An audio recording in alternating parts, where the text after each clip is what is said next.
Welcome to the Researched RN podcast. I am your host, Steven Cuzmenco. In this podcast, I discuss new and interesting peer-reviewed research articles from various nursing researchers and other professional publications. In the 8th episode, I'll talk about an article published in the March 2022 edition of Worldviews on Evidence-Based Nursing, titled Nurses' Sources of Information to Inform Clinical Practice, an integrative review to guide evidence-based practice. It's authored by Fossum and colleagues. This article is an integrative review examining the sources of information used by nurses to inform clinical practice overall with an aim to enhance evidence-based practice. To start off with the introduction, evidence-based practice involves drawing from 3 different sources of knowledge: scientific knowledge, professional experience, and patients' experiences or preferences. Nurses value scientific evidence, but they may not have the knowledge and skill to incorporate evidence into practice, or they may face barriers such as resistant coworkers and or resistant nurse leaders. You have likely heard those words, quote, "We've always done it this way," end quote. Evidence suggests that in the 1990s and early 2000s, nurses reported that information from their colleagues was their preferred source of information. This might stem from a lack of confidence in using databases or search engines to find suitable reference material. But even if they find a potential source, some may not know the level of evidence of the source, which is a major factor when determining whether to integrate this information into clinical practice. And for those of us in developed countries, we likely use electronic health records that are connected via the internet, which allows rapid access to clinical practice guidelines. But even then, the authors explain that nurses' ability to use these digital tools vary. All of this can result in variations in clinical practice that are based on, quote, traditional practice and personal experiences. So the aim of this integrated review was to, quote, describe the information sources used by registered nurses to inform clinical practice, end quote. To move on to the methods, to locate and identify studies to answer this question, the authors used the PEO question, quote, what sources of information, which is the E, are used by nurses, which is the P, to inform clinical practice, which is the O. This work is a continuation of previous work published by Spenceley and colleagues back in 2008, and it really aims to establish similar information that's just more current. So it's an integrated review. The inclusion criteria for the articles in the review were they needed to be empirical research studies published from January 2007 to June 2021. So that's quite a range of years, and I'm sure you're aware of the expanse of technology during that time. The articles also had to be in English or Scandinavian languages. They had to have at least 50% or more samples that were registered nurses, but they also included studies that investigated LPNs and NAs. They had to examine more than one information or knowledge source, and they also included studies that were quantitative that ranked or compared the sources of information or knowledge. Studies that only investigated nursing students were not included. Initially, over 9,000 references were retrieved from many clinical settings, including but not limited to hospitals, nursing homes, mental health hospitals, emergency medical services, and others. After removing duplicates and completing screens, 95 articles were assessed for eligibility. Additional articles were excluded for reasons such as having irrelevant topics, populations, study designs, being in a different language, and there were a few other duplicates that they took out. So this left 15 quantitative, 36 qualitative, and 3 mixed methods articles that were included in the integrated review, a total of 54 articles. And so finally, the results. 54 articles, as I just mentioned, based on 52 studies were included in the final analysis. These studies were from 5 continents around the world: North America, Europe, Africa, Asia, and Oceania, which is Australia, New Zealand, and the surrounding islands in that part of the world. The sample sizes ranged from 17 to 6,317. The response rate ranged from 6% to 96%. 20 of the quantitative studies used their own unique survey tool. 15 studies used previously tested tools. The top sources of information were actually different based on the type of study that they were, meaning quantitative or qualitative. So the top 3 sources of information found in the quantitative studies were number 1, peers, number 2, computers, and number 3, reference materials.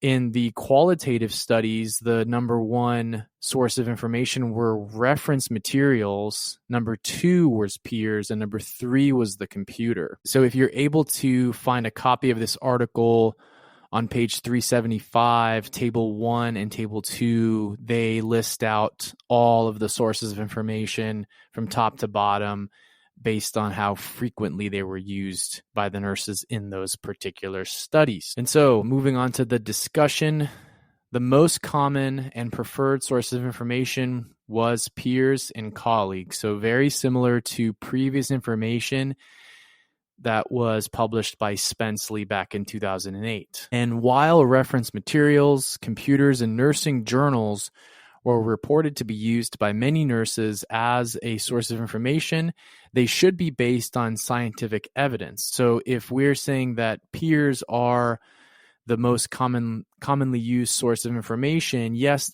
that is a convenient and easily accessible source of information, but is the advice that they are providing based on scientific evidence, or is there a possibility that the advice they provide deviates from best available evidence, which leads to variations in practice? So when it comes to reference materials, as an educator myself, I was keen to make sure that anything that I created for distribution in a class or whatever it may be, anything that I gave to a clinical teammate, I made sure that it was based on scientific evidence and clinical practice guidelines.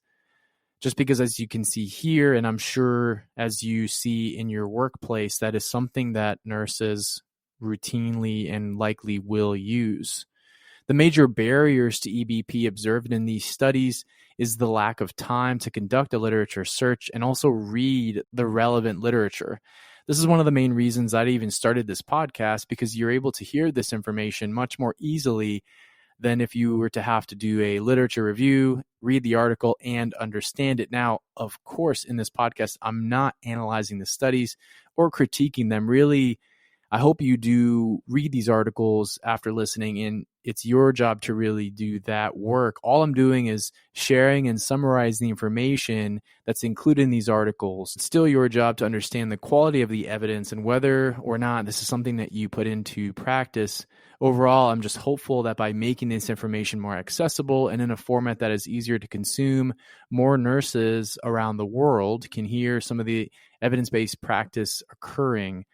So all that to say is that if any of the studies or information that I talk about in this podcast is interesting or something that you want to integrate into your practice, just before you do that, be sure to bring it to your quality committees, or if you have a nursing research council, whatever mechanism you have in your organization, bring it to them prior to implementing it in your practice, just because there are so many other studies that I'm not talking about in this podcast. This is not meant to be a systematic review of every study ever published, so keep that in mind, but continue to listen, please. Continuing on with the discussion, some of the least commonly reported sources of information were patients and their family members.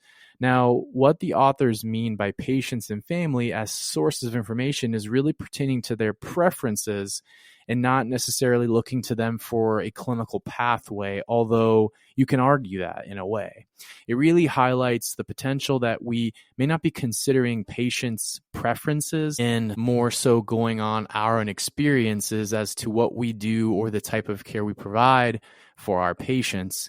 This concept is really pretty simple. If a patient has a certain preference for the care that they provide, and we provide care that's in alignment with that preference, then they'll be more satisfied with the care that they are receiving because it's the care that they want to receive. So that could lead to improved patient outcomes. The last big point I'll summarize from the discussion has to do with the use of computers. So we know that you can obtain a large amount of information from computers, and it's still extremely important, though, that the actual source of information that you're using to get that information is understood and considered prior to implementing the information learned into clinical practice. So using Google versus using Lippincott or the Cochrane database. There are very big differences in those sources of information. Unfortunately, this review did not look at the different types of digital sources of information and the types of knowledge obtained by nurses. And so they actually recommend further studies that examine these available tools, as well as any on-the-job education that successfully supports the use of high-quality digital resources in healthcare settings. And so that is the discussion. There were a few limitations that I do want to mention as described by the authors. So this integrated review looked at over 50 studies that were ultimately analyzed. And of course, it's possible that some were missed. And so we aren't seeing that information. Similarly, these studies were from 5 continents. There's many more continents on planet Earth. So it's important that we consider the different healthcare settings that were included or were not included and how that impacts access to information within the different healthcare settings, of course, within these 5 continents and more broadly, because this can impact the results and the comparisons of the data. Another limitation, the quality of the studies was mostly fair, primarily due to weak designs or poor statistical analysis, in contrast to if the quality of the studies was really good or even great. The qualitative studies were actually assigned higher quality scores than the quantitative studies. Additionally, with many of the studies being based on self-reported data from surveys or interviews, it's possible that social desirability bias could have altered the data. Nurses could have falsely perceived or shared that because they're expected to use certain information sources over others, that's what they're reporting. That's just a known limitation of any survey-based research. And finally, the conclusion. Nurses still rank peers and colleagues as their number one source of information to support clinical decisions based on the information observed in this integrated review. But it also shows that more formal information sources, such as digital resources, are slowly being used more often. The results of this integrated review highlight the potential practice gap in nurses' ability to access and critique high-level information in order to inform and improve their clinical practice to align with best available evidence. Additionally, the authors recommend that technological resources and digital applications that facilitate clinical decisions based on best available EBP at the point of care be developed, which in my opinion would require nurses at the table. How can you create such a tool without input from the people that are expected to use it? So if you help develop these systems, be sure you are asking nurses, hey, does this work for you or do I need to change something?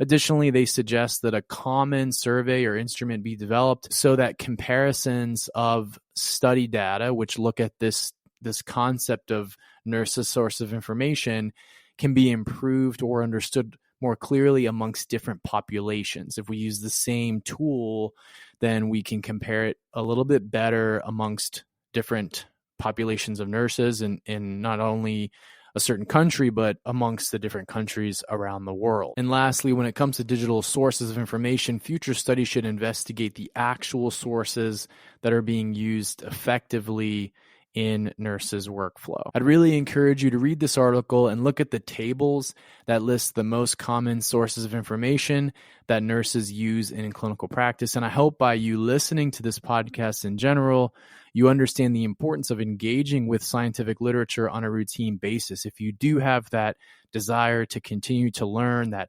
lifelong learning prerequisite of being a nurse, then share that passion with your colleagues.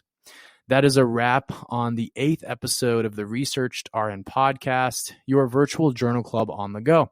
I am your host, Steven Cuzmenco. I'll have new episodes out at least monthly. You can email me at researchedrnpodcast@gmail.com with any articles or topics you'd like for me to discuss. If you enjoyed today's episode, please share with a friend, and it would also be a huge help if you gave me a positive rating wherever you listen to your podcast so that others can find me. Thanks for listening, and be sure to tune in to the next episode.